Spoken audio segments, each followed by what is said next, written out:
서울 서초동의 밤은 유난히 조용했다.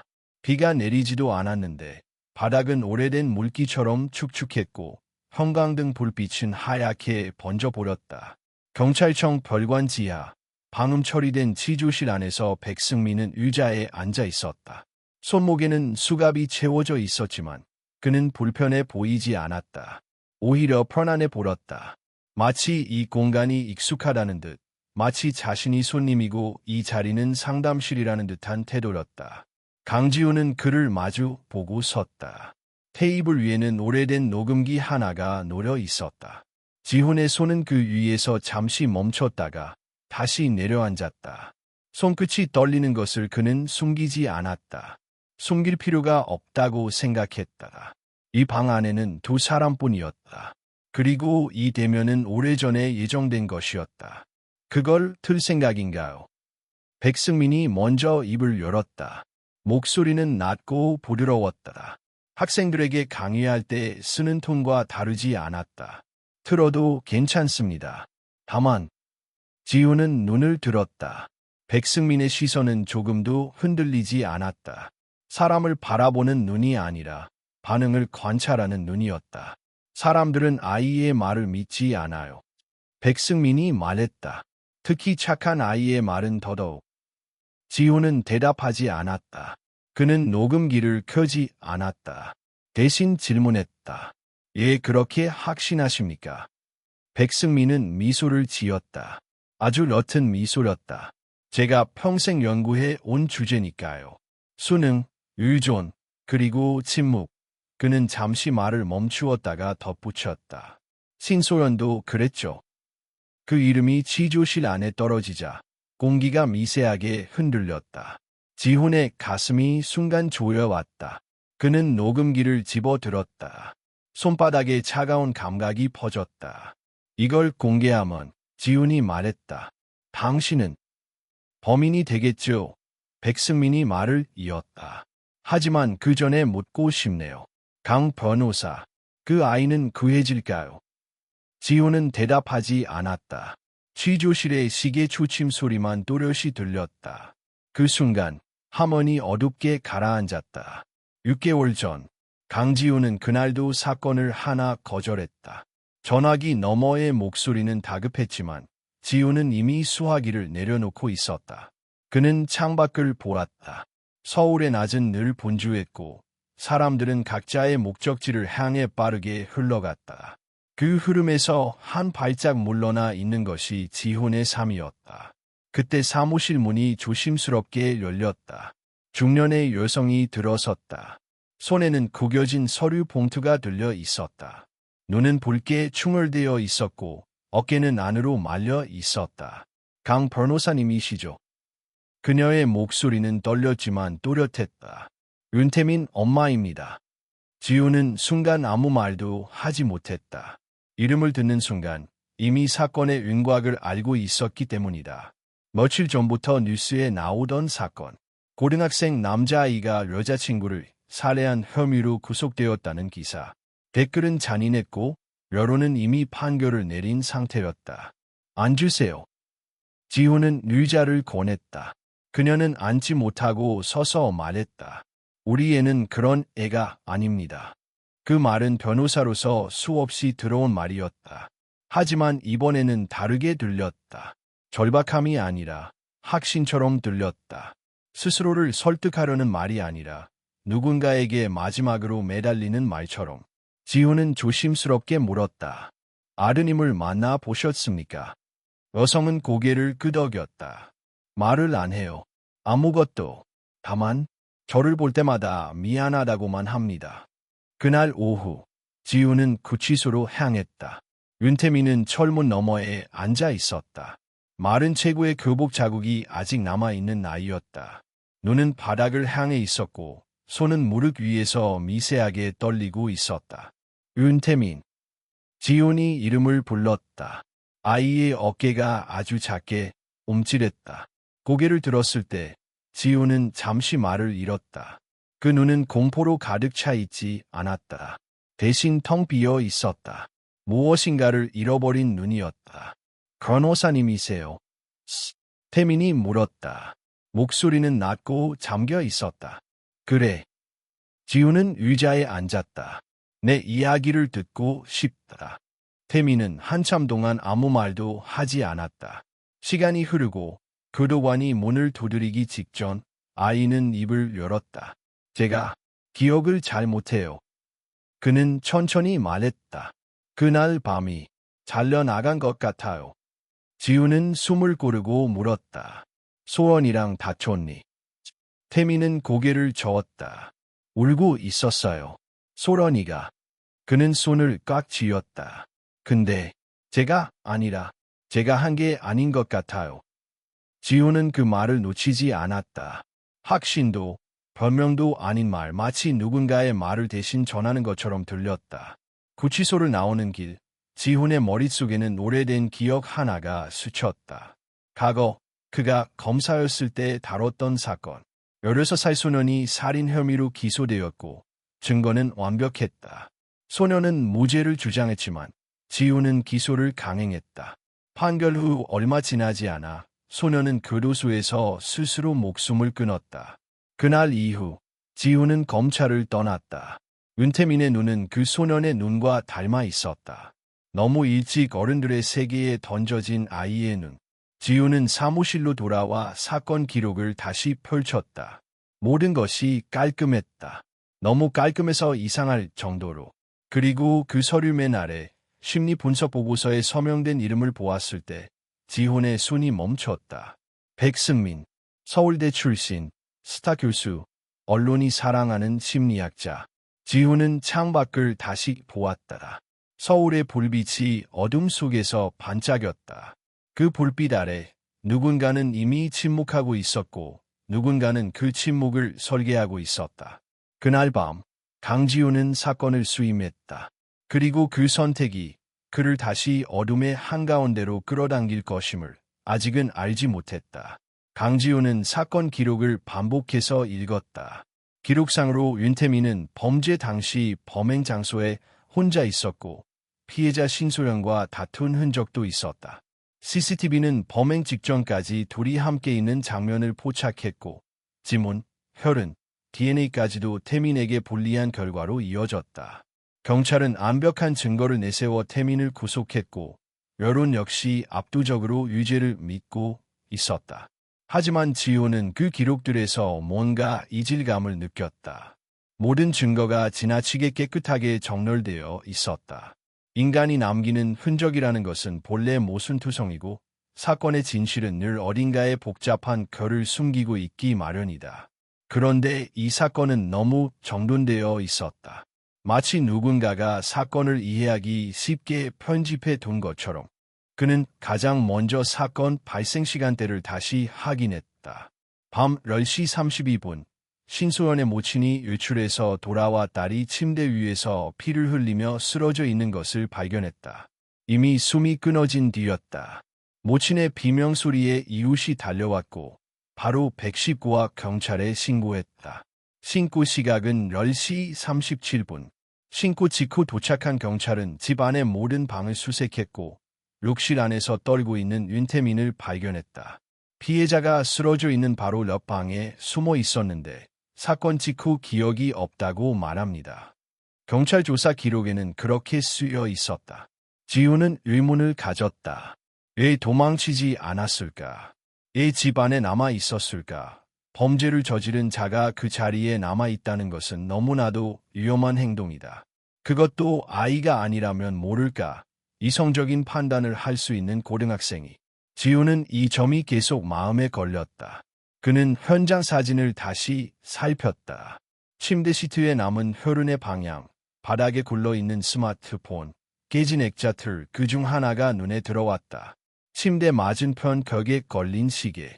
사진상으로는 시계가 멈춰 있었다.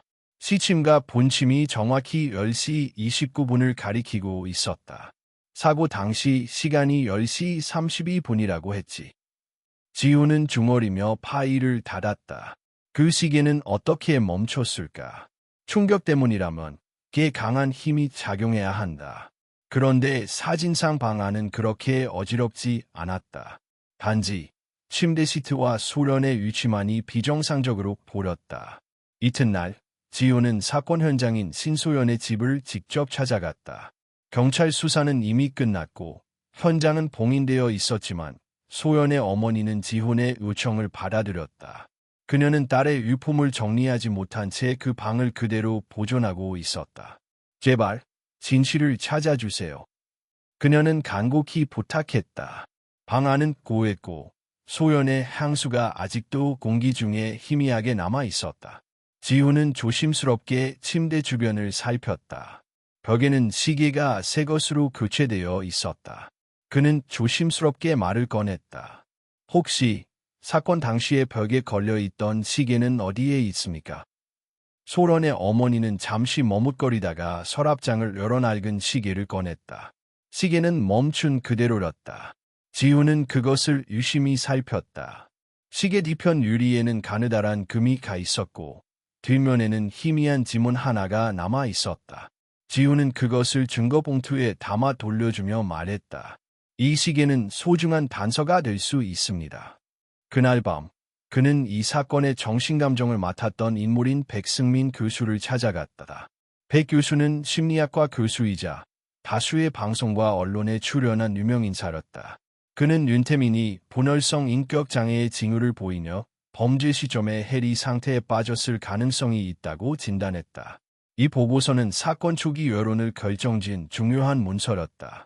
지훈은 대학병원 상담실에서 백 교수를 만났다. 교수는 여느 때처럼 친절하고 논리적인 말투로 맞이했다. 윤분 사건 때문이시죠. 이미 진단은 마쳤고 보고서는 검찰에도 제출되었습니다. 지훈은 예의를 갖춰 물었다. 그 진단은 어떤 방식으로 진행되었습니까? 보통의 임상평가 방식입니다. 문답과 관찰, 그리고 프로젝트 테스트. 혹시 최면이나 기타 유도 기법을 사용하신 적은 없으신가요? 백승민은 잠시 시선을 멈췄다가 가볍게 웃었다. 강 변호사님, 제가 최면을 사용한다는 말씀이신가요? 그건 공식 절차에 어긋납니다. 그는 커피를 한 모금 마신 후 덧붙였다. 하지만 심리적으로 불안정한 청소년의 경우 질문 하나하나가 영향을 줄 수 있는 것은 사실입니다. 그래서 저는 가능한 조심스럽게 접근했죠. 지훈은 그의 말에 고개를 끄덕였지만 속으로는 경계심이 커지고 있었다. 백 교수의 말투에는 거슬리지 않는 교묘한 권위가 배어 있었고 문장을 돌려 말하는 방식은 상대의 질문을 자연스럽게 무디게 만들었다. 면담을 마치고 나서 지훈은 곧바로 병원 심리센터 접수처로 향했다. 그는 익명으로 백 교수의 상담을 받았던 사례자 중 비슷한 나이대의 청소년 몇 명을 찾아냈다. 그리고 그중 한 명의 부모에게 비공식적으로 연락을 시도했다. 며칠 뒤 조용한 카페에서 한 중년 부부를 만났다. 그들의 얼굴은 지쳐 있었고 말수도 적었다. 하지만 백승민이라는 이름이 언급되자 부인의 눈이 흔들렸다. 우리 딸은. 그녀는 목소리를 낮췄다. 그분에게 상담을 받고 나서 오히려 더 불안정해졌어요. 밤마다 악몽을 꾸고 자기 방에도 혼자 못 들어갔어요. 지훈은 조심스럽게 물었다.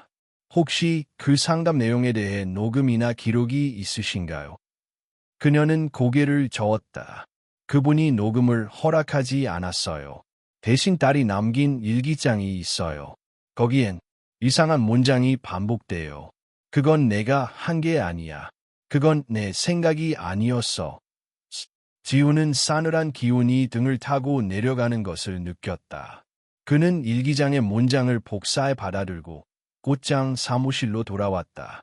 그리고 윤태민의 진술 기록과 나란히 놓고 비교했다. 소름이 돋았다. 내용이 너무나도 비슷했다.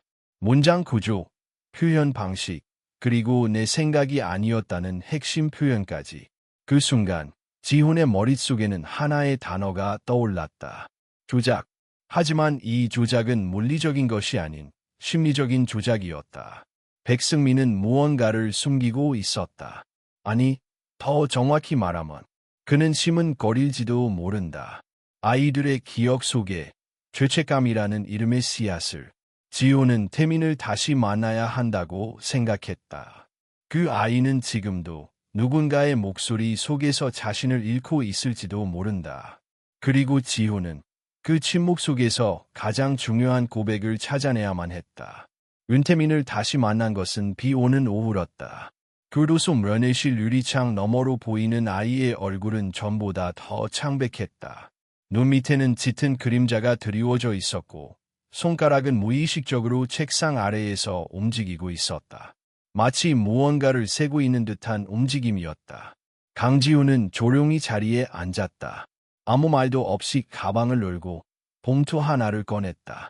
그 안에는 신소연의 일기장에서 발견된 문장 복사본과 이전 상담을 받았던 다른 청소년의 일기에서 가져온 문장이 함께 들어 있었다. 그는 그것을 천천히 꺼내 유리창에 붙였다. 이 문장들, 내가 전에 했던 말과 비슷하지 않니? 태민의 눈이 살짝 커졌다. 그리고 곧바로 시선을 피했다. 지호는 기다렸다. 말이 오가는 것보다 더 많은 정보는 침묵 속에서 드러나기 마련이었다. 태민은 한참 후에야 입을 열었다. 목소리는 여전히 작았지만 그 속에는 미세한 떨림이 섞여 있었다. 그게 머릿속에 그냥 떠올랐어요. 누가 말해줬니? 아니면 어디서 들은 기억이 나니? 태민은 고개를 저었다. 기억은 안 나요. 근데 마치 누가 내 안에서 말하는 것처럼 느껴졌어요. 지우는 손에 힘이 들어가는 걸 느꼈다. 자신이 짐작했던 방향이 틀리지 않았다는 직감이 강하게 밀려들었다. 그 말을 했을 때 내 기분은 어땠니? 편했어요. 뭔가 책임에서 벗어난 느낌이었어요. 내가 한 게 아니라는 말이 진짜 같았거든요. 지우는 자리에서 일어났다. 아이의 말은 명백한 증거가 아니었지만 누군가 의도적으로 심리적 유도를 통해 특정 문장을 반복하게 만들었다는 정황은 충분히 감지되었다. 면회를 마친 후 그는 곧바로 한혜진 형사를 찾아갔다. 예진은 현재 경찰 내에서 중립적인 입장을 유지하고 있었지만 최근 백승민과 관련된 과거 사건에 대해 자체적으로 조사하고 있다는 소문이 있었다. 그녀는 지훈을 보자마자 한숨부터 내쉬었다. 강 변호사님, 또 무슨 일이죠? 지훈은 태민과의 면회에서 들은 내용을 조심스럽게 전했다. 그리고 기억이 아닌 것 같은 기억이 반복되고 있다는 점, 같은 문장이 다른 아이에게서도 발견되었다는 점을 덧붙였다. 예진은 고개를 가웃거렸다. 그런데 그건 그냥 아이들이 자주 하는 자기 방어 아닐까요? 특히 충격이 크거나 죄책감이 클 때. 지우는 고개를 저었다. 그렇기엔 문장의 구조가 너무 유사해요. 그리고 그 문장은 심리치료에서 쓰이는 특정 유도 방식과 유사합니다. 그 말에 예진의 표정이 굳어졌다. 그녀는 한동안 침묵하다가 낮은 목소리로 말했다. 사실 저도 비슷한 제보를 받은 적이 있어요. 몇 년 전 백승민 교수가 임시로 봉사했던 고등학교에서 여학생 한 명이 심리상담 후 이상 행동을 보인다는 신고가 들어왔어요. 그 사건 어떻게 처리됐습니까? 유아무나 넘어갔어요. 아이는 전학 가고 학교는 공식 해명 없이 묻어버렸죠. 그리고 그 자료는 그녀는 어깨를 으쓱했다. 없어요. 삭제됐거나 접근이 막혔거나. 지우는 천천히 말을 이었다. 그럼에도 불구하고 누군가는 백 교수를 보호하고 있다는 뜻이겠네요. 그가 쌓아온 사회적 신뢰는 무시할 수 없어요. 언론, 학계, 교육계 다 연결돼 있거든요. 우리가 잘못 건드리면 오히려 럭풍 맞을 수도 있어요. 지우는 잠시 눈을 감았다. 이런 식의 권력은 무형이었다. 흔적 없이 작동했고 논리로 설명할 수 없는 방식으로 피해자들을 억눌렀다. 하지만 예진이 말을 이었다. 만약 강 변호사님이 말씀하신 그런 유도 방식이 실제로 있었다면, 그리고 그것이 윤태민을 비롯한 아이들에게 반복되었다면, 그건 심리 조작입니다. 그리고 그것이 살인을 유도했다면 살해 교사죄에 해당하죠. 둘 사이에 짧은 침묵이 흘렀다. 그런 일은 전례가 없었다.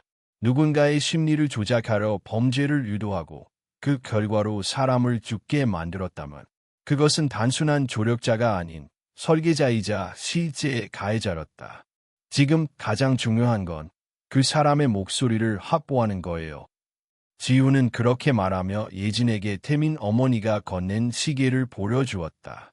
시계 뒷면에는 지문이 남아 있었고 시계가 멈춘 시간은 사건 발생 직전이었다. 이 시계는 멈췄습니다.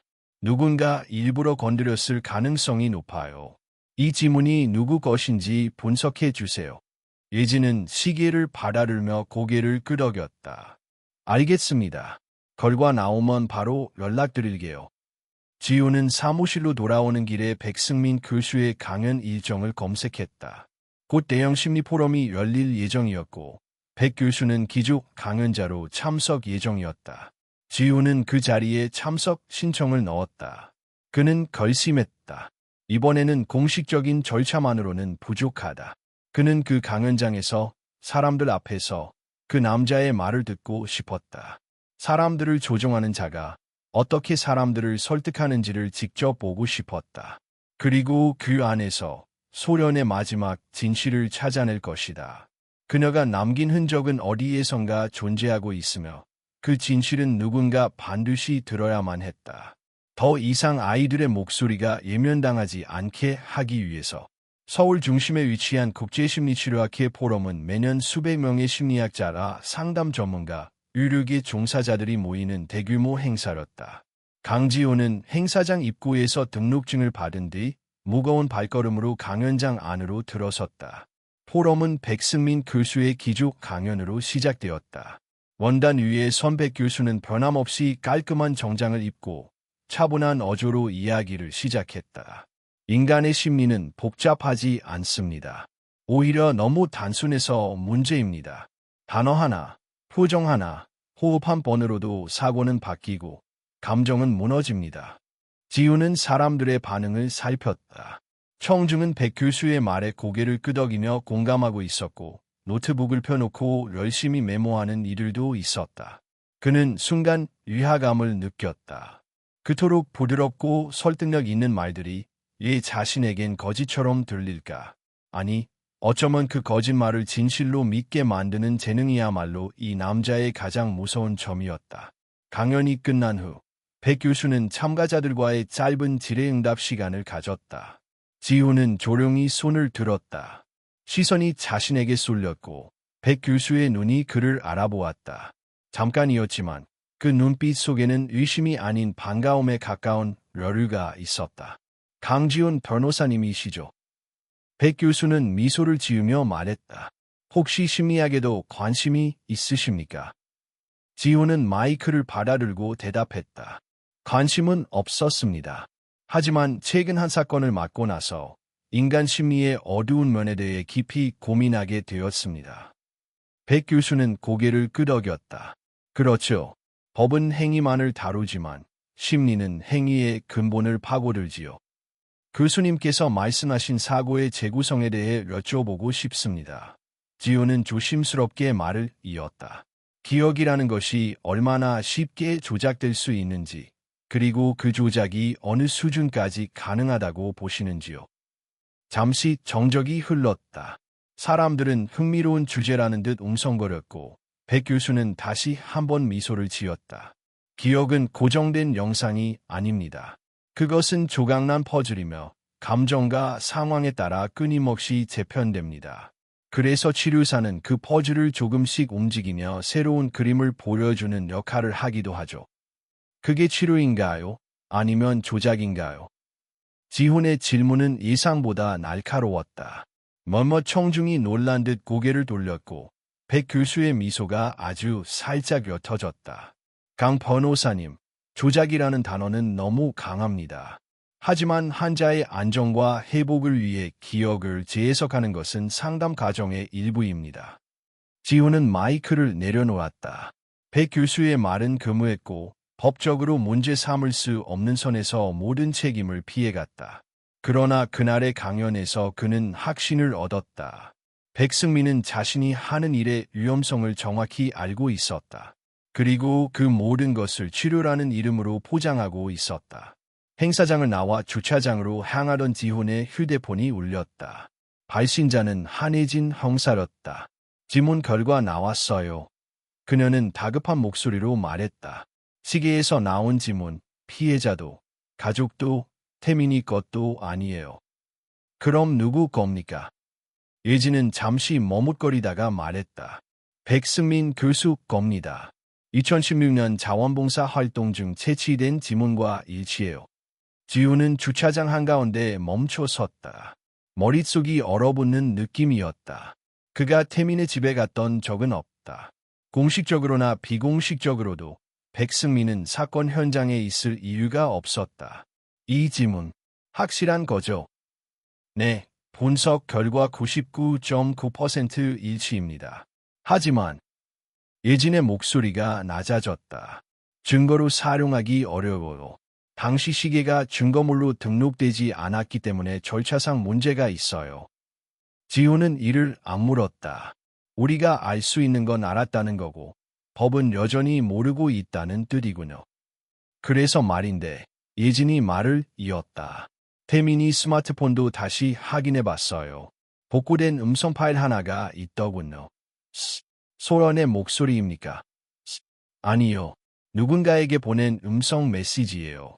목소리는 여자고 내용은 이렇습니다. 그 사람이 나를 조종하려고 해. 내가 아니면 누가 말하겠어. 그냥 참고만 해줘. 혹시 무슨 일 생기면 이 메시지 기억해줘. 부탁이야. 지우는 무언가 가슴 속에서 부서지는 소리를 들었다.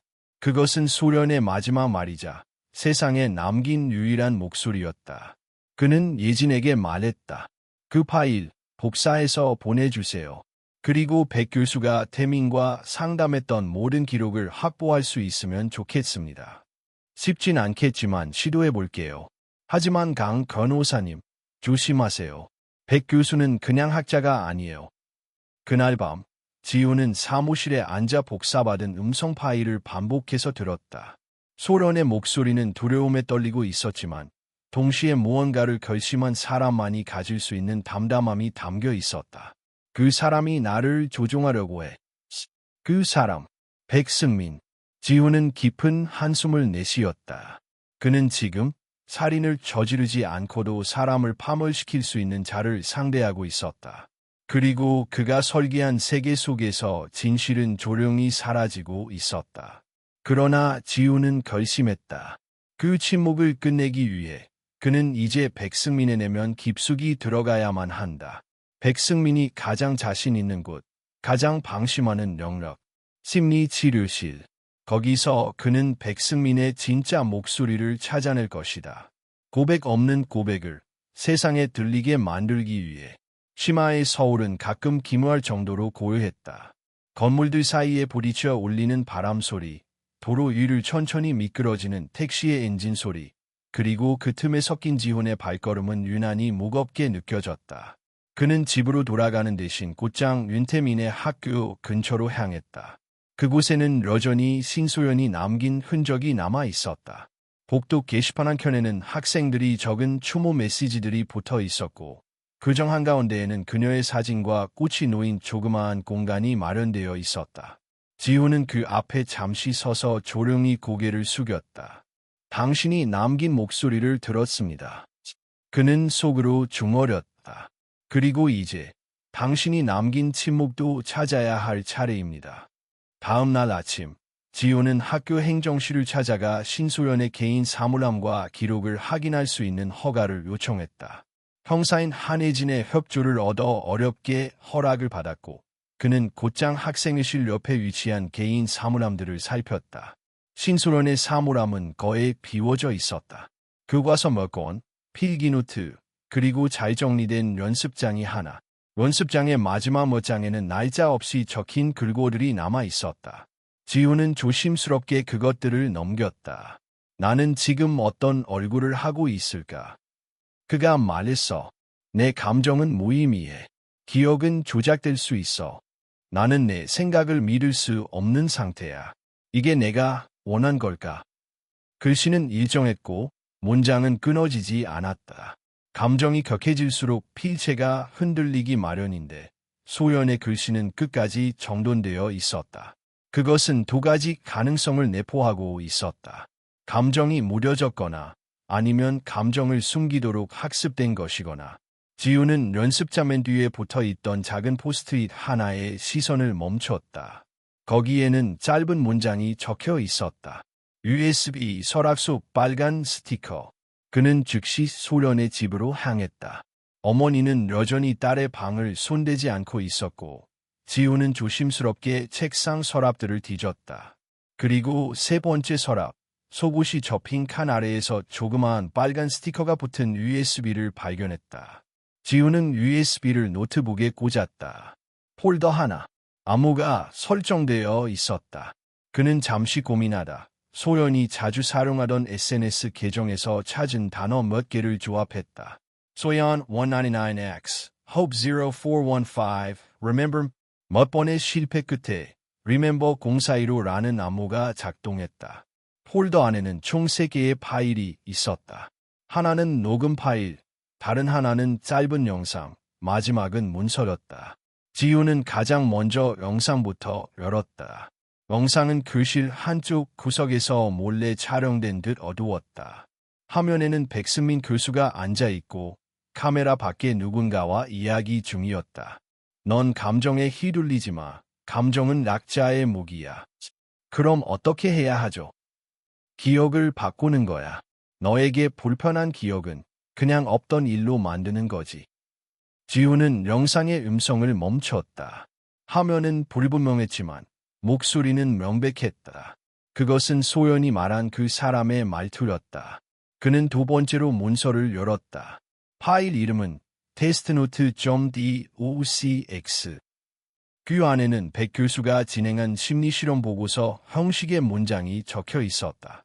피실험자 A는 제시된 자극에 따라 감정 반응이 억제되었고 기억의 왜곡을 유도했을 때 자발적 수능 반응을 보였다. 반복적 암시를 통해 특정 문장 구조가 고착됨을 확인. 주요 문장. 그건 내가 한 게 아니야. 지우는 숨을 삼켰다. 바로 그 문장이었다. 태민이 그리고 다른 학생들이 반복적으로 말하던 그 문장. 그는 마지막으로 녹음 파일을 들었다. 스피커에서 들려오는 목소리는 소련의 것이었다. 부드럽지만 단호하고 또박또박했다. 만약 이 파일을 누군가 듣고 있다면 나는 이미 사라졌을지도 몰라요. 하지만 그 사람의 말은 거짓이에요. 저는 제 감정을 믿기로 했어요. 제가 본 것도, 들은 것도, 느낀 것도 모두 진짜였어요. 백 교수는 사람의 마음을 파고들어요. 그 사람은 진짜 무섭고 금해요. 지우는 눈을 감았다. 이건 단순한 심리치료가 아니었다. 이건 조작이었고 실험이었다. 그리고 신소연은 그 실험을 거부하려 했던 유일한 아이였다. 아니, 거부했기 때문에 침묵당한 것이다. 그날 저녁, 지우는 한혜진에게 모든 파일을 전달했다. 그녀는 조용히 파일을 살폈고 마지막에 말했다. 법적으로는 아직 부족해요. 이 파일들은 출처가 불명확하고 영상은 몰래 촬영된 것이라 증거 능력이 떨어져요. 그럼 어떻게 해야 하죠? 예진은 한참을 침묵했다. 그리고 조용히 입을 열었다. 공론화하세요. 법이 못하는 걸 사람들은 할 수 있어요. 소란의 목소리를 세상에 들리게 해줘요. 지우는 고개를 끄덕였다. 그는 이제 더 이상 법정 안에서만 싸울 수 없다는 것을 깨달았다. 진실은 너무 오래 침묵 속에 묻혀 있었고, 이제는 누군가가 그 침묵을 깨야 했다. 그리고 그것이 자신이 해야 할 일이었다. 아니, 자신만이 할 수 있는 일이었다. 강지호는 결심했다. 이제는 법의 테두리 안에서만 움직여선 아무것도 바꿀 수 없다. 그는 신소연이 남긴 영상과 음성, 문서 파일들을 정리해 외부에 공개할 준비를 시작했다. 물론 그는 알고 있었다. 이 선택이 가져올 파장과 위험을. 하지만 그보다 더 두려운 것은 또 다른 윤태민, 또 다른 신소연이 어딘가에서 조용히 무너지고 있을지 모른다는 사실이었다. 그는 먼저 한혜진에게 연락했다. 형사신분으로 공식적인 관여는 어렵겠지만 내부 정보를 얻는데 그녀의 도움이 필요했다. 진짜로 방송에 내보낼 거예요. 예진은 전화를 받자마자 물었다. 당신이 공개하면 법적인 제재는 물론이고 언론의 반격도 클 거예요. 백 교수 같은 사람은 단단하게 보호받고 있어요. 알아요. 하지만 우리가 아무것도 하지 않으면 이건 그냥 묻혀요. 그 사람 절대 가만히 안 있을 거예요. 조용히 조작하겠죠. 당신을 무너뜨릴 자료도 이미 수집했을 겁니다. 지훈은 짧게 대답했다. 그럴 수도 있겠죠. 하지만 난 무너뜨릴 게 없어요. 이미 잃을 만큼 잃었고 지금은 찾아야 할 것만 있어요. 며칠 뒤 지훈은 심화진실이라는 고발성 토크 프로그램에 익명 제보자로 출연했다. 그의 얼굴은 모자이크 처리되었고 음성도 변조되었다. 그는 상담을 빌미로 학생의 기억을 조작하고 무의식의 특정 문장을 심어 자책하게 만든 심리학자에 대해 증언했다. 그리고 그 증언의 말미에 소연이 남긴 음성 파일이 방송을 통해 흘러나갔다. 그 사람은 진짜 무섭고 그무해요. 제가 본 것도 들은 것도 느낀 것도 모두 진짜였어요. 전파를 탄 그 목소리는 짧았지만 파장은 거셌다. 방송이 끝난 직후부터 포털 실시간 검색어 상위권에는 심리조작, 상담악용, 기억조작 교수 같은 키워드가 줄줄이 올랐고 SNS에는 관련 클립이 빠르게 퍼져나갔다. 혹시 우리 애도 상담받았던 그 교수 아닌가요? 나도 저런 상담 들었었는데 진짜 이상했어요. 감정은 약자의 무기라니. 저 말 진짜로 들은 적 있어요. 댓글은 넘쳐났고 익명 제보가 줄을 이었다. 그중 일부는 당시 백 교수가 출강했던 학교나 강연에서의 발언을 문제 삼았고 일부는 오랜 상담자들의 부모들이었다. 그들의 공통된 증언은 이랬다. 아이들이 상담 후 오히려 감정 표현을 억제하게 되었고 죄책감과 자기 혐오가 강화되었다는 것. 지훈은 방송 이후 경찰서에 다시 방문했다. 이번에는 얼굴을 드러낸 채 정식 진술서를 제출했다. 한혜진 형사가 직접 그를 맞이했고 표정은 무거웠다. 여론은 움직이기 시작했어요. 하지만 경찰이 수사에 착수하려면 결정적인 물증이 필요해요. 그 물증을 만들 수 있습니다. 지훈은 자신 있게 말했다.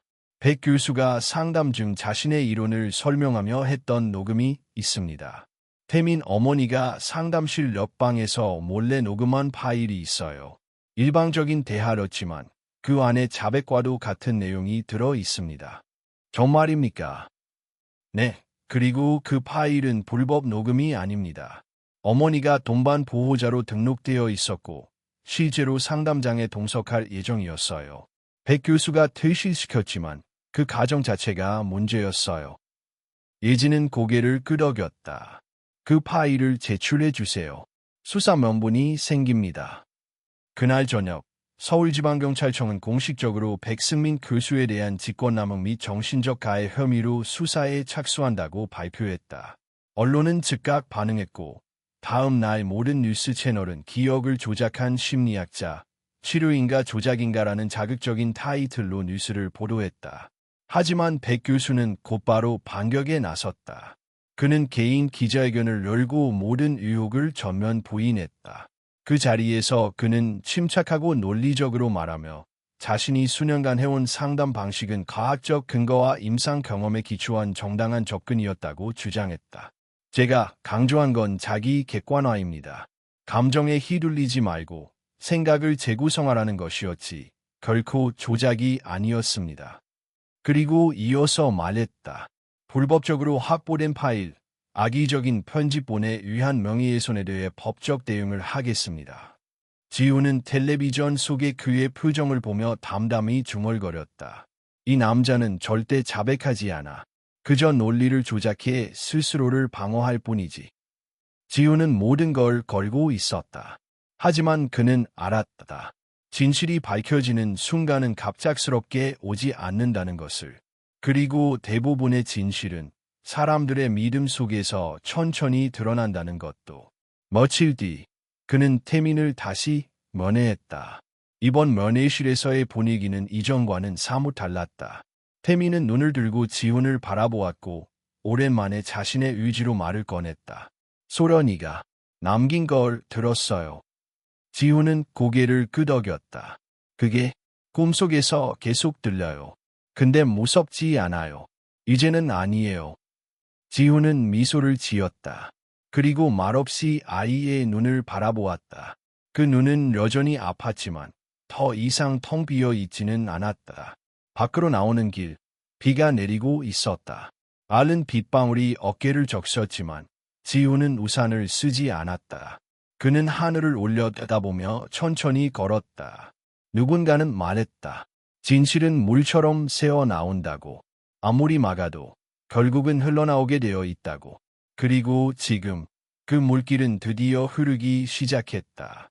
침묵의 벽에 첫 균열이 생긴 것이다. 서울지방경찰청 수사관은 백승민 교수와 관련된 각종 제보를 바탕으로 본격적인 조사를 시작했다. 가장 먼저 소환된 인물은 윤태민이었다. 그는 사건의 중심에 있었고 백 교수의 상담을 직접 경험한 유일한 생존자였다. 태민은 처음엔 머뭇거렸지만 강지훈과의 면회 이후 마음을 굳힌 듯 천천히 입을 열기 시작했다. 그 사람은 처음엔 친절했어요. 무서운 사람이란 생각은 전혀 안 들었어요. 어떤 대화를 했었니? 제일 처음에는 그냥 평범한 이야기였어요. 학교에서 힘든 점, 친구 관계, 가족 이야기. 그런데 어느 순간부터 질문이 바뀌기 시작했어요. 어떻게 바뀌었는데? 만약 너에게 기억하고 싶지 않은 일이 있다면 어떻게 할래? 라고 물었어요. 전 그냥 잊고 싶다고 했죠. 그랬더니 그렇다면 그 기억을 없앨 수 있도록 도와주겠다고 했어요. 조사는 점점 구체화되었고 태민은 자신이 무의식 중에 백 교수의 말에 끌려가고 있었다는 사실을 깨달았다고 증언했다. 특히 상담 후 머릿속에 특정 문장이 반복적으로 맴돌았다는 점은 결정적인 진술이었다. 그건 내가 한 게 아니야. 이 말이 계속 떠올랐어요. 자면서도 중얼거렸고 깨서도 계속 생각했어요. 나중엔 진짜 내가 그런 일을 하지 않았다고 믿고 있었어요. 이 진술은 지훈이 확보한 소련의 일기, 음성 파일, 영상과 정확히 일치했다. 경찰은 백 교수를 다시 소환했다. 그는 여전히 침착했고 모든 의혹을 악의적인 편집과 상담자의 심리적 착각으로 몰아갔다. 심리상담은 환자의 자율적인 참여를 전제로 합니다. 전 단 한 번도 아이들에게 특정한 기억이나 문장을 주입한 적이 없습니다. 그러나 경찰은 그의 상담 기록 중 일부가 비정상적으로 편집된 사실을 확인했다. 특히 태민과의 상담 일지에는 날짜와 시간이 뒤바뀐 부분이 있었고 일부 오디오 파일은 삭제된 흔적이 있었다. 이건 정황 증거에 불과합니다. 백 교수는 변호인을 통해 강력히 반발했다. 삭제된 파일은 시스템 오류로 사라진 것이며 일지 편집은 비서의 실수입니다. 지훈은 알고 있었다. 그는 직접 손에 쥔 결정적 증거 없이 이 사람을 법정에 세우는 일은 불가능하다는 걸. 그래서 그는 또 다른 방법을 택했다. 그는 언론과의 인터뷰에 응했다. 그리고 이번에는 얼굴과 이름을 모두 공개했다. 제 이름은 강지훈입니다. 변호사로서 말합니다. 우리는 지금 사람을 무너뜨릴 수 있는 언어의 폭력에 대해 이야기하고 있습니다. 이건 단순한 상담의 문제가 아닙니다. 구조화된 조작이며 피해자는 대부분 미성년자입니다. 그의 인터뷰는 방송과 기사로 빠르게 확산됐다. 소셜미디어에서는 해시태그 삽사인 그건 내가 한 게 아니야가 유행처럼 퍼졌고 자신이 상담 중 비슷한 경험을 했던 사람들이 잇따라 목소리를 내기 시작했다. 상담 후 감정 표현이 사라졌어요. 내가 뭘 느껴도 의미 없다는 생각만 남았어요. 그 사람 말대로 따라야 치료가 된다고 믿었어요. 이들의 증언은 모두 백 교수의 상담 방식과 일치했다. 감정 억제, 기억 재구성, 수능의 언어. 그리고 점차적으로 드러난 또 하나의 공통점. 상담 후 반복되는 자책감과 혼란. 결정적인 전환점은 또 다른 피해자의 등장이었다. 2018년 백 교수의 자문을 받았던 여고생 박윤아가 공개 인터뷰에 응한 것이다. 윤아는 백 교수의 상담 중 경험한 심리적 혼란과 이후의 트라우마를 담담히 이야기했다. 처음에는 그분이 제 감정을 이해해주는 사람이라고 생각했어요. 근데 시간이 갈수록 제 감정이 아니라 그 사람의 말이 제 생각처럼 느껴졌어요. 나중엔 제가 무슨 생각을 해야 하는지도 헷갈렸어요. 그녀의 증언은 방송과 기사로 퍼졌고 여론은 빠르게 뒤집혔다. 백 교수의 지지자들은 점차 줄었고 학계 내부에서도 그에 대한 비판이 나오기 시작했다. 심리상담학회는 긴급윤리위원회를 열고 그의 회원 자격 정지를 논의하기에 이르렀다. 그러던 중 지훈에게 한 통의 편지가 도착했다. 발신인은 익명이었고 봉투 안에는 손으로 쓴 짧은 메모와 함께 오래된 USB 하나가 동봉되어 있었다. 당신이 찾고 있는 마지막 조각입니다. 진실은 그 안에 있습니다. 지훈은 조심스럽게 USB를 열었다. 거기에는 상담실 내 CCTV 영상이 담겨 있었다.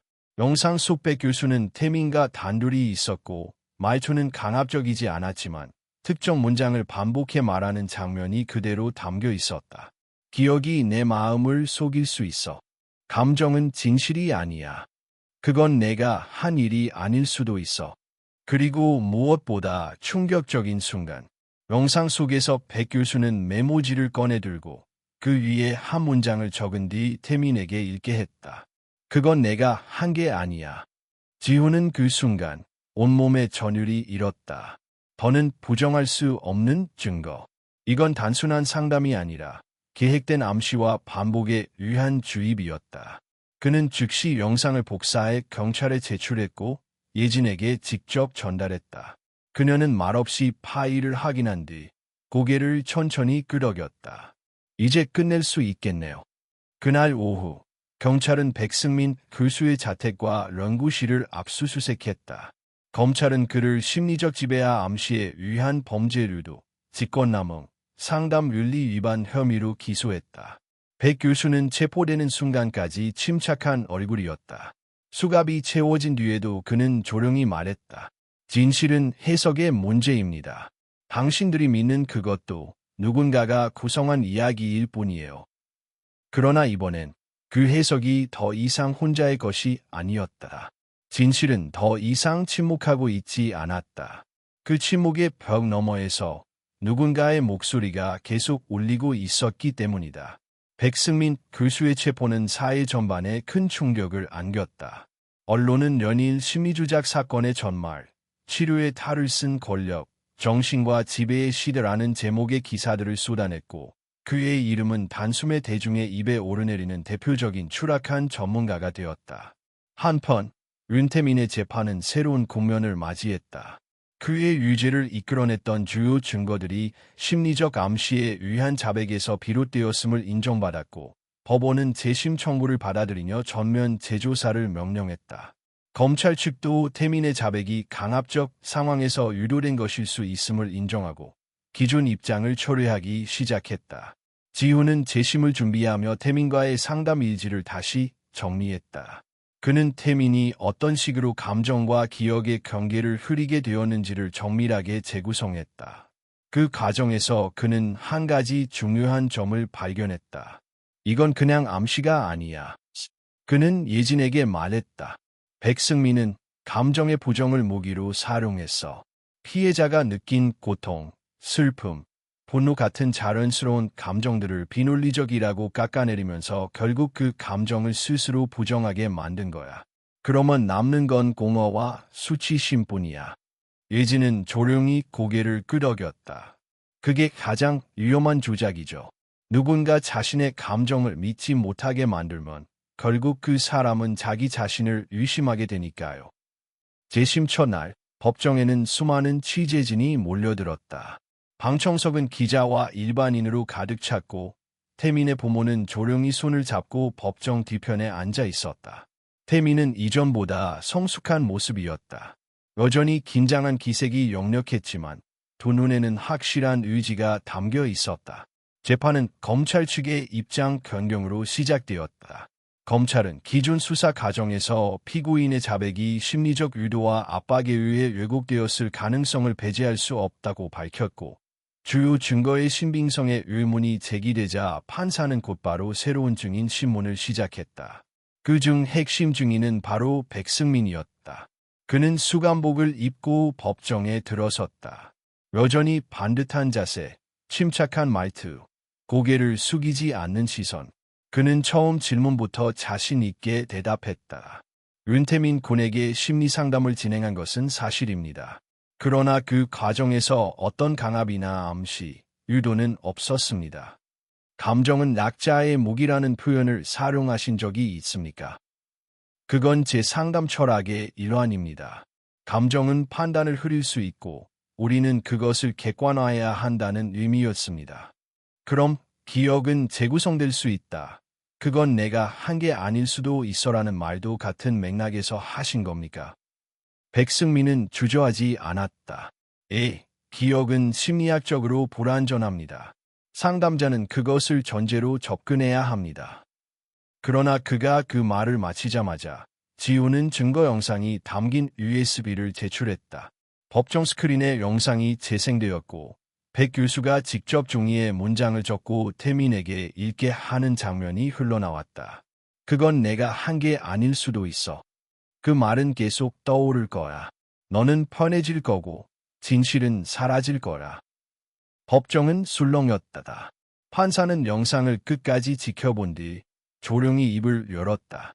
이 장면은 상담의 범주를 넘어서는 행위로 보입니다. 기억에 직접적으로 개입하여 특정 진술을 유도한 것으로 판단됩니다. 백승민은 처음으로 당황한 기색을 보였다. 그는 변호인과 짧게 귓속말을 나누었고 곧 말을 이었다. 그 장면은 편집된 것일 수 있습니다. 제 말을 전체 맥락에서 이해해 주십시오. 하지만 그에 대한 반박은 이미 준비되어 있었다. 지우는 박윤아의 진술, 소연의 녹음 파일, 그리고 다른 피해자들의 진술을 순차적으로 제출했다. 그 안에서 반복되는 문장, 비슷한 어휘, 동일한 구조는 더 이상 우연이라고 볼 수 없었다. 재판은 점점 백승민에게 불리하게 흘러갔고 마침내 그의 전 동료였던 상담심리사 최수연이 법정에 출석했다.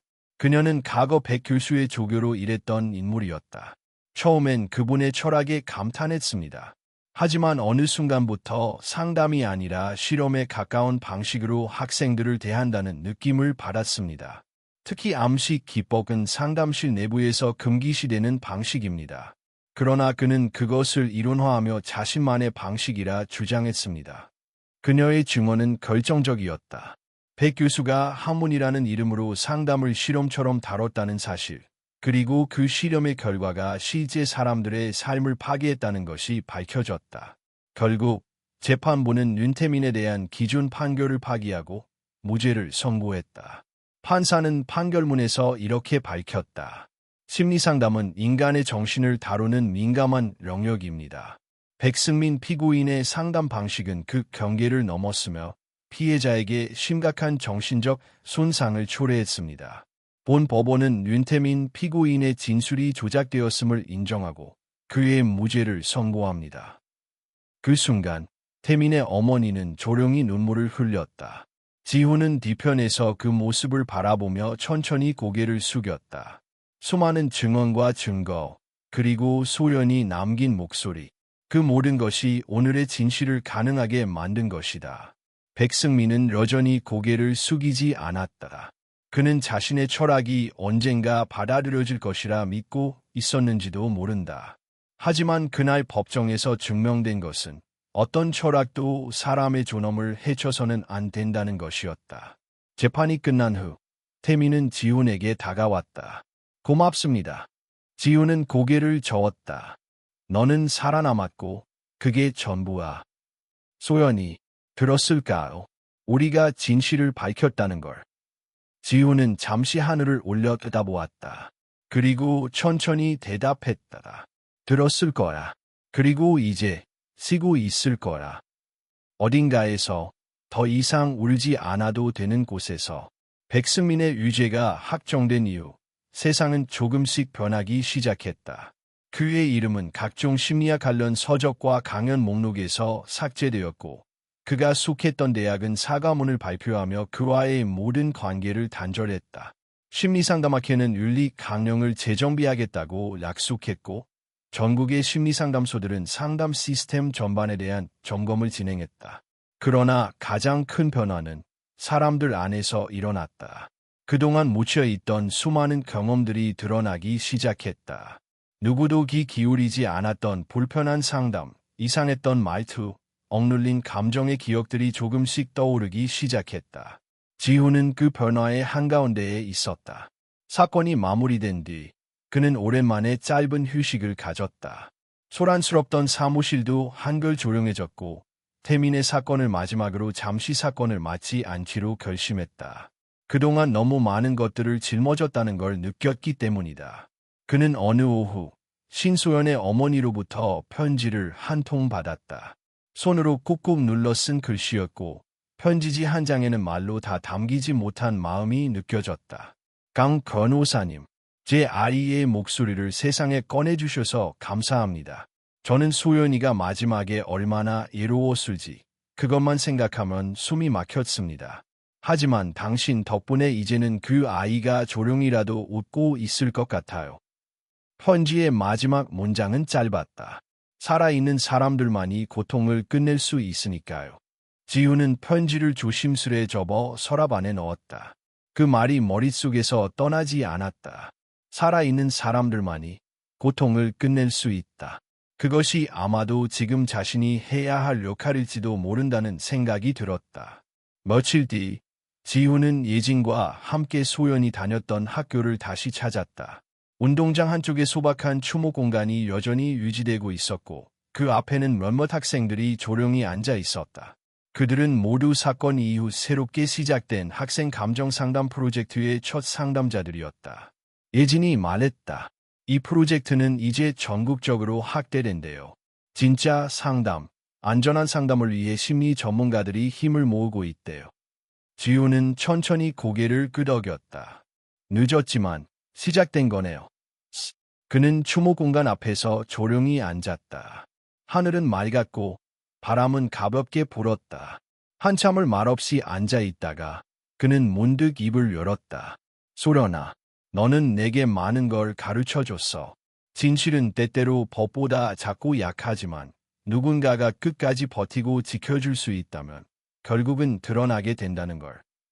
예진은 그의 말을 조용히 들으며 작은 미소를 지었다. 당신, 변했네요. 지훈은 고개를 돌렸다. 어떻게요? 예전엔 그저 사건을 해결하는 사람 같았는데 이제는 사람을 구하는 사람처럼 보여요. 그 말에 지훈은 잠시 웃었다. 사람을 구하는 건 아직도 자신 없어요. 하지만 목소리를 대신 전할 수는 있겠다는 생각은 들어.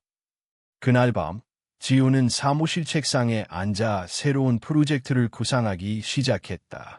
청소년 심리법률지원센터라는 이름의 작은 계획이었다. 단순한 법률 상담이 아닌 감정과 기억까지 다룰 수 있는 안전한 공간. 그곳에서 아이들은 자신의 목소리를 억누르지 않고 말할 수 있어야 했다. 며칠 뒤 그는 윤태민을 다시 만났다. 태민은 방학 중이었지만 교정 프로그램의 일환으로 상담과 미술 치료를 병행하고 있었다. 그는 놀랍도록 안정된 표정을 짓고 있었고 말투도 부드러워져 있었다. 요즘 어때? 지훈이 물었다. 조금씩 나아지는 것 같아요. 예전엔 내가 느끼는 게 무서웠는데 지금은 그 감정이 내가 살아있다는 증거라는 생각이 들어요. 지훈은 고개를 끄덕였다. 그 감정을 끝까지 안고 가는 게 진짜 용기야. 태민은 고개를 숙였다. 그리고 조용히 말했다. 소련이 목소리 가끔 다시 들어요. 그 목소리가 있으면 내가 뭘 믿어야 하는지 잊지 않게 되거든요. 지훈은 그 말을 마음속에 깊이 새겼다. 소련의 목소리는 단순한 고발의 수단이 아니었다. 누군가를 지켜주는 울타리였고 또 다른 누군가의 기억을 붙잡아주는 줄이었다. 며칠 후 백승민의 1심 판결이 내려졌다. 재판부는 그에게 징역 14년을 선고했다. 상담이라는 신뢰의 공간을 이용해 피해자에게 심리적 강요와 조작을 가한 점, 그로 인해 타인의 생명과 정신에 중대한 피해를 초래한 점에서 죄질이 극히 무겁다고 판결문은 밝혔다. 백승민은 마지막까지 항소의 뜻을 밝혔지만 그의 말은 더 이상 사람들의 신뢰를 받지 못했다. 그는 조용히 호송차에 실려갔고 언론도 점차 그의 이름을 잊기 시작했다. 반면 신소연의 이름은 다시 사람들 사이에 회자되었다. 그녀의 이야기는 다큐멘터리로 제작되어 방송되었고 교과서의 인권 교육 자료로 실리게 되었다. 한 명의 희생이 만든 작은 진실이 수많은 사람들에게 커다란 울림을 주고 있었다. 그날 밤, 지우는 다큐멘터리 방영이 끝난 후 사무실 창밖을 바라보았다. 불 꺼진 도시, 창백한 가로등, 그리고 멀리서 들려오는 사람들의 웃음소리. 그 모든 것이 살아있다는 증거였다. 그는 조용히 중얼거렸다. 침묵은 끝났어. 이제 새로운 이야기를 시작할 시간이다. 그리고 그 이야기는 누군가의 말로 시작될 것이었다. 다시 목소리를 되찾은 사람들의 말로. 몇 달 후, 봄의 기운이 도심을 천천히 적시기 시작할 무렵, 강지우는 새로운 공간의 문을 열었다. 작은 간판이 걸린 건물 2층, 그곳에는 단정하게 정돈된 사무실과 조용한 상담실, 그리고 따뜻한 조명이 켜진 커뮤니티 룸이 마련되어 있었다. 청소년 심리 법률 지원 센터라는 이름의 공간. 여기서는 변호사와 심리상담가, 사회복지사가 한 팀으로 움직인다. 단순히 법적 조언을 넘어서 아이들이 마음속에 품고 있는 혼란과 상처를 함께 꺼내어 말할 수 있도록 돕기 위해서다. 첫 등록자는 단 한 명이었다. 그러나 지우는 조급하지 않았다. 이 공간이 소리 없이 무너지고 있던 누군가에게 다가갈 수 있다면 그것으로 충분했다. 그날 오후, 박윤아가 센터를 찾아왔다. 이전 재판에서 증인으로 나섰던 소녀. 그녀는 이제 대학 입시를 준비 중이며 심리학과 진학을 목표로 하고 있었다. 강 변호사님, 상담 자원봉사자로 등록하고 싶어요. 지우는 그녀의 눈을 바라보았다. 불과 몇 달 전만 해도 고통스러운 기억에 짓눌렸던 아이는 이제 누군가의 이야기를 들어주고 싶다고 말하고 있었다. 그 변화는 눈부시고 동시에 조용했다. 환영합니다. 우리에겐 당신 같은 사람이 꼭 필요해요. 윤아는 미소 지으며 조용히 자리에 앉았다. 그날 그녀는 하루 종일 커뮤니티 룸의 책장들을 정리하고 자료실 한편에 신소연 메모리 존을 만들어 주었다. 소련의 사진 한 장, 짧은 문구 하나, 그리고 학생들의 감사 편지들이 조용히 누렸다. 이건 말하지 못한 이들의 이름이 사라지지 않게 해주는 공간이에요. 윤아가 말했다. 그리고 누군가 다시 말할 수 있도록 도와주는 자리죠. 며칠 뒤 윤태민도 센터를 찾았다. 그는 학교 복학을 준비 중이었고 지훈에게 자신의 꿈을 처음으로 털어놓았다. 형, 나 심리학 공부해보고 싶어요. 그때 내가 얼마나 무너졌는지 그걸 직접 마주해보고 싶어요. 다른 사람도 그렇게 무너지지 않게 하려면 나부터 제대로 알아야 하잖아요. 지우는 천천히 고개를 끄덕였다. 너는 이미 그 길에 한 걸음을 뗀 거야. 고통을 외면하지 않고 마주하려는 사람이니까. 그날 태민은 센터 게시판에 짧은 글을 남겼다. 감정은 약하지 않다. 감정을 안고 살아가는 것이야말로 진짜 용기다. 그 글은 다른 청소년들에게 퍼졌고 SNS를 통해 감정을 믿는 용기라는 캠페인으로 확장되기 시작했다. 그 누구도 주도한 것이 아닌 다만 서로가 서로에게 다가간 결과였다. 그러던 어느 날 지우는 무심코 책상 서랍을 정리하다가 오래된 메모지 하나를 발견했다. 그건 소련의 방에서 발견된 일기장 한 귀촌이 조심스럽게 찢겨나간 한 구절이었다. 나는 내가 느낀 것을 지우고 싶지 않다. 설령 그 감정이 아플지라도 그건 내가 살아있다는 증거니까. 그 문장은 지금까지 들었던 모든 진술 중 가장 명확하고 단단했다. 그 안에는 누구의 지시도, 조작도, 유도도 없는 오롯한 자기 목소리가 담겨 있었다. 지훈은 그 문장을 액자로 만들어 센터 입구 벽에 걸었다. 매일 들어서는 아이들이 그 문장을 지나며 자신의 감정을 부끄러워하지 않길 바라는 마음으로. 시간은 흘렀고 세상은 변함없이 바쁘게 돌아갔다.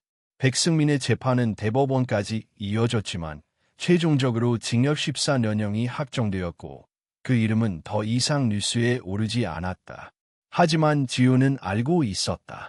그 일이 사라진 것이 아니라 단지 또 다른 이면으로 스며들었을 뿐이라는 것을. 그래서 그는 멈추지 않기로 했다. 어느 봄날, 한 예진 형사가 센터를 찾았다. 그녀는 긴 머리를 단정히 묶은 채 여전히 깔끔한 옷차림으로 등장했다. 어떤 바람을 피우는 거야? 연락도 없이. 예진은 웃으며 대답했다. 조용히 살아보려고 했지. 근데 그게 심나. 마음에 걸리는 일이 생겨서. 그녀는 자리에서 조용히 노트북을 열고 새로운 사건 파일을 하나 보여주었다. 상담사를 사칭해 아이들을 접근한 사건이야.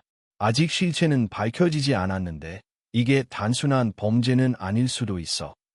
지우는 화면을 들여다보다 고개를 끄덕였다. 또 시작이군요. 예진은 커피 한 모금을 마신 뒤 말했다. 강지훈, 넌 지금 센터장이야. 위험한 일은 좀 자제해. 지훈은 웃으며 말했다. 사람을 지키는 게 내 일이 됐는데 위험을 피해서 어떻게 지키겠어요. 그 말에 예진도 조용히 웃었다. 그 웃음 속에는 과거의 아픔과 현재의 연대, 그리고 앞으로의 결심이 모두 담겨 있었다. 그날 밤, 센터에는 늦게까지 불이 꺼지지 않았다.